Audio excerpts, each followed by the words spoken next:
کیا بھائی تم بہت سارا کر کے آئے، یہ بتاؤ جو کر کے آئے ہو وہ کیسا کر کے آئے ہو؟ تو کیا ہم میں سے کوئی جواب دے سکتا ہے کہ اللہ پاک تو نے جیسا کہا تھا ایسا ہی کر کے آیا ہوں؟ بھائی کوئی جواب دے سکتا ہے ایسا؟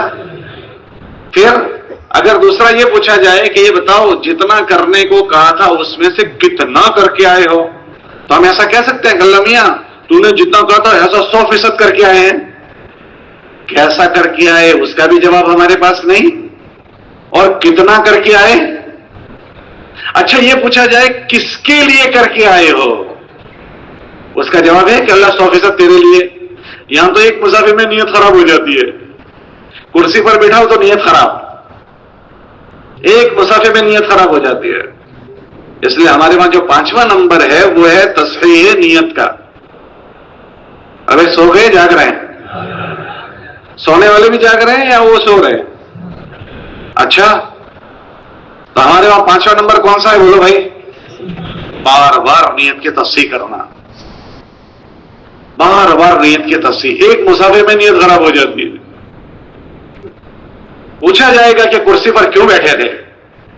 اگر کرسی پر بیٹھنا اللہ کے لیے ہے تو جنت بن گئی، اور اگر اللہ کے لیے نہیں اور کوئی جذبہ ہو گیا تو دین کی بات کرتے کرتے جہنم بن گئی۔ تو مولانا نے فرمایا کہ اگر ہم سے پوچھا جائے کس کے لیے کر کے آئے، ہمیں نہیں پتا کہ ہم نے کس کے لیے کیا ہے، تو ہمارا تو کچا نکل سکتا ہے۔ کیا ہو سکتا ہے بولو بھائی؟ تو حضرت نے فرمایا اپنا کرتے ہوئے، اپنا ٹھیک کرتے ہوئے دوسروں پر محنت کرنے کو تم معمولی نہ سمجھو۔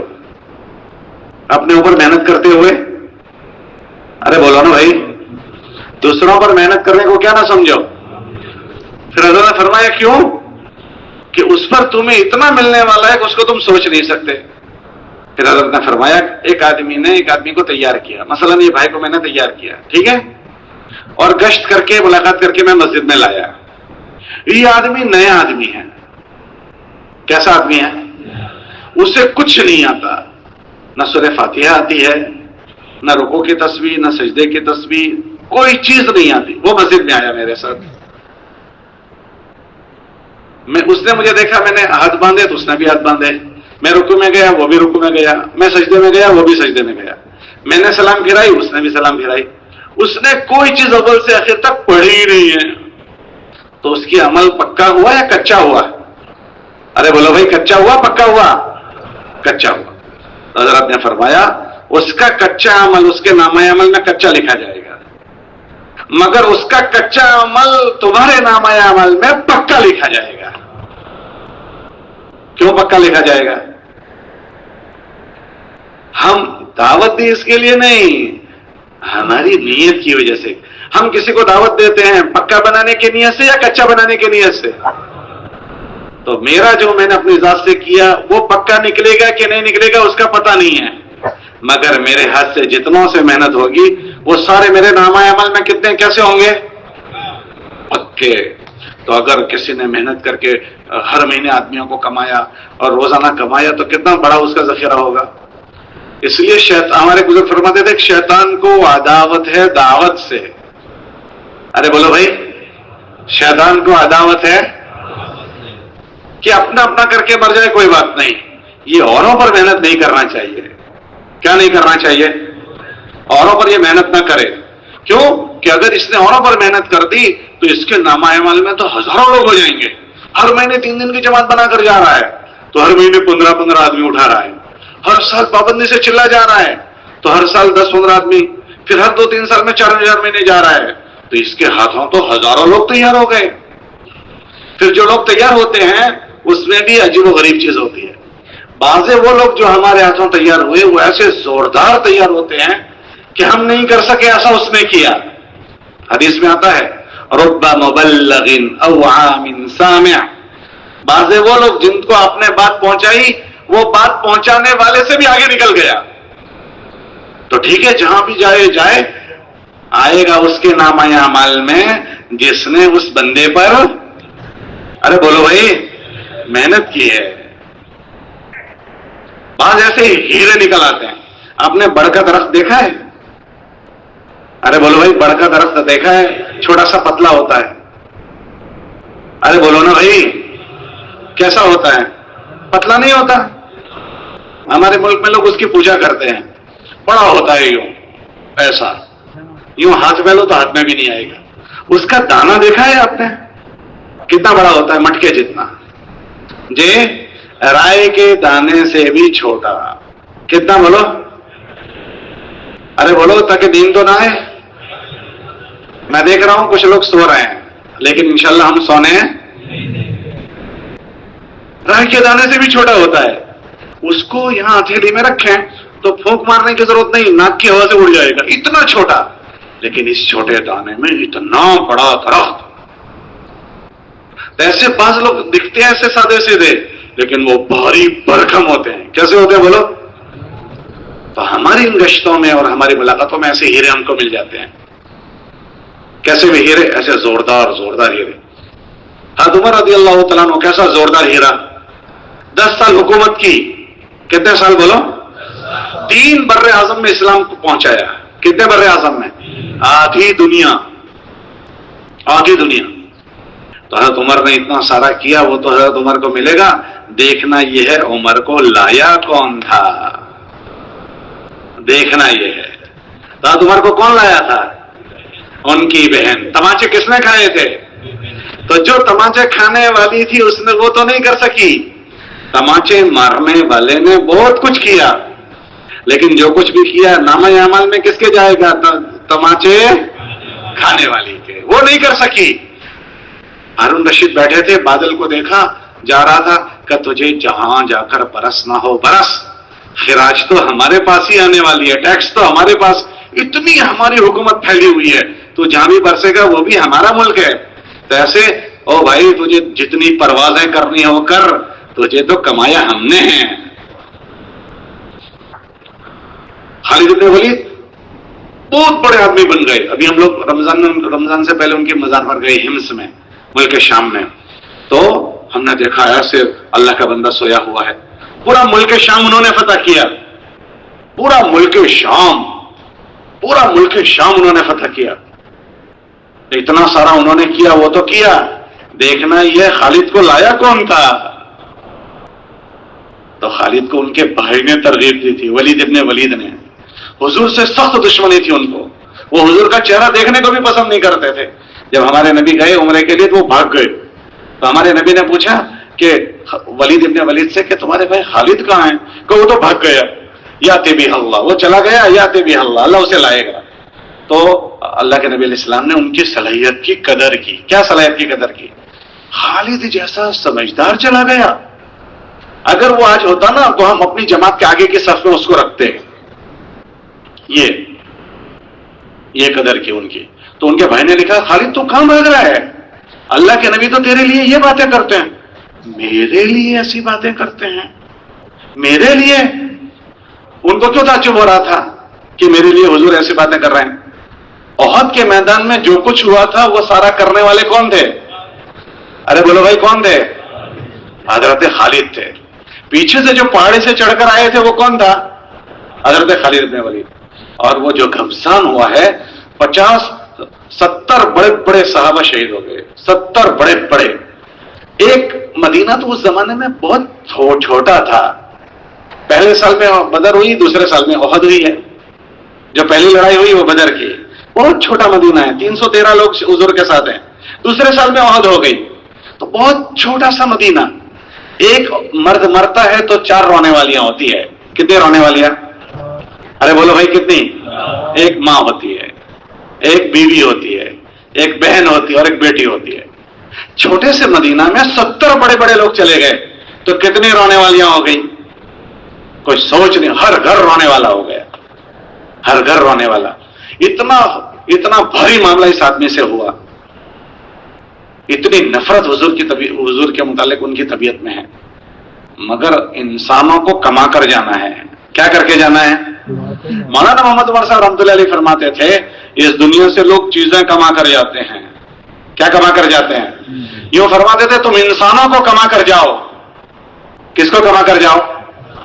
انسانوں کو کما کر جاؤ. تو یہ انسانوں کو کمایا گیا. جو انسانوں کو کمانا سوچتا ہے وہ اپنے دلوں کو صاف کر دیتا ہے. ساری چیزیں بھول جاتا ہے.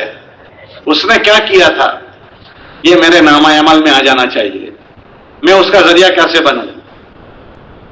تو سارا بھول گئے اللہ کے نبی علیہ السلام. حالانکہ اس میں سب سے زیادہ جو صدمہ پہنچا ہے وہ پہنچا ہے محمد الرسول اللہ صلی اللہ علیہ وسلم.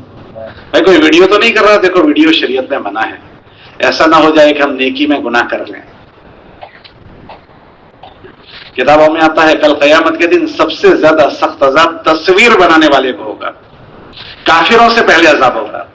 تو کسی نے کیا ہو تو ڈیلیٹ کرتا ہے. کیا کہہ رہا تھا میں؟ سب سے زیادہ صدمہ جو شیطان آ جاتا ہے, سب سے ذہن الجھ جاتا ہے. سب سے زیادہ جو صدمہ پہنچا تھا وہ محمد رسول اللہ کو پہنچا تھا. کیا ان کے چچا کی لاش کو مسلح کیا گیا, ناک کان کاٹ دیا گیا, اور اللہ کے نبی علیہ السلام اتنا روئے ہیں, بلکہ یوں فرمایا کہ سب پر تو رونے والیاں بھی ہیں, میرے چچا پر تو کوئی رونے والی بھی نہیں ہے, یہ فرمایا. اور اسماعیل حقی صاحب رول بہن والے, انہوں نے لکھا کہ اللہ کے نبی علیہ السلام نے 70 مرتبہ ان پر نماز جنازہ پڑھی. اتنا صدمہ تھا. اللہ نے تسلی کے لیے جبرائیل علیہ السلام کو بھیجا کہ آپ روئیں نہیں, ہم نے آپ کے چچا کو سید الشہداء بنا دیا. ہم کہتے ہیں سید الشہداء, عرش پر ان کا نام لکھ دیا گیا سید الشہداء, تسلی کے لیے. اتنا صدمہ جس کو پہنچا ہے وہ صدمہ سارا بھول گئے کہ میرے نام عمل میں یہ آدمی آ جانا چاہیے. تو خالد بن ولید کو لانے کے لیے حضور یہ سارا صدمہ بھول گئے. تبلیغ والے محنت میں ایسے ہوتے ہیں, لوگوں کی ایسی قدر کرتے ہیں, بھول جاتے ہیں, دلوں میں نہیں رکھتے. جس وحشی نے مسلح کیا تھا وہ وحشی کے لیے حضور بڑے ناراض تھے کہ وہ جہاں بھی ملے اس کو ختم کرو. وہ طائف بھاگ گیا تھا وحشی. اللہ کے نبی علیہ السلام نے ان کے پاس آدمی سمجھانے کے لیے بھیجا, تو انہوں نے دلیلیں دی اور اسلام نہیں لائے, واپس آئے. پھر دوبارہ اس دلیلوں کا جواب دے کر بھیجا, پھر اس دلیل پر پھر دلیلیں دی, پھر تیسری مرتبہ بھیجا دلیلوں کا جواب. چوتھی مرتبہ میں وہ آئے ہیں. 4 مرتبہ اس آدمی کو سمجھانے کے لیے جا رہے ہیں جس نے چچا کو مسلح کیا تھا کہ اس دنیا میں تو سب چیزیں ایسی ہوتی رہے گی, لیکن ہم کیا کریں گے, اللہ کی اس نعمت کی قدر کریں گے, چھوٹی چھوٹی باتوں میں ناراض نہیں ہو جائیں گے, چھوٹی چھوٹی باتوں میں دل پھاڑ نہیں دیں گے. تو میں عرض یہ کر رہا تھا کہ اللہ نے ہمیں بڑی توفیق دی ہے, تو ہمیں اللہ نے لگایا اور لگائے رکھا ہے, تو ہم دین کی سطح سے اللہ نے اس مجمع کو مالدار کر دیا. اور مالدار کے وہاں ہمیشہ کون آتا ہے؟ ارے بولو بھائی. تو شیطان اور نفس جو ہے وہ اور مجموعوں کے مقابلے میں ان کے پاس زیادہ آئے گا. کیوں؟ کہ دین کے یہ مالدار لوگ ہیں. یا وہ لوگ زیادہ مالدار ہیں جو نمازیں نہیں پڑھتے, دین کی محنت میں نہیں جوڑے, وہ دین کے زیادہ مالدار ہیں, یا جو کرتے ہیں وہ زیادہ مالدار ہیں؟ تو یہ مجمع وہ ہے جو زیادہ کرتا ہے. تو پھر چور ان کے پاس زیادہ آئے گا یا ان کے پاس زیادہ آئے گا؟ اور کتابوں میں یوں لکھا ہے کہ ہر آدمی جب پیدا ہوتا ہے تو اس کے ساتھ اس کا ایک شیطان پیدا ہوتا ہے. کون پیدا ہوتا ہے؟ ہر آدمی کے ساتھ پیدا ہوتا ہے, اور وہ شیطان اس کے جسم میں دوڑتا ہے. یجری کمجری الدم, ایسے چلتا ہے جیسے خون چلتا ہے. اس کا کام کیا کہ اس کو راستے سے ہٹانا, غلط رخ پر لے جانا. وہ کیسا ہوتا ہے کہ وہ جس لیول کا آدمی ہوتا ہے اس کا شیطان بھی اسی لیول کا.